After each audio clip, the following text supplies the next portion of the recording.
Welcome to Woggle Guides. In this guide, I'll show you where the app drawer is on Android. Let's get straight into it. If you can't find an app on your home screen, it's probably still installed on your phone.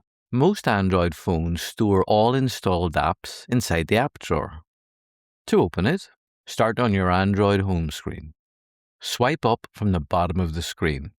You'll need to place your finger just a little bit above the bottom to make sure the drawer is pulled out properly. The app drawer should now open. You'll see a list of all the apps installed on your device. Scroll through the list to browse your apps. If I now return to the home screen, I can open the app drawer again at any time simply by swiping up from the bottom of the screen. If you're looking for a specific app, there's an even quicker method.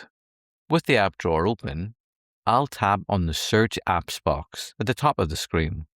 I'll then type the name of the app I'm looking for. You'll see that the app is quickly displayed. Tapping on the app will launch it on your device as normal. And that's all there is to it. If this guide helped you, don't forget to like this video and subscribe to Woggle Guides for free.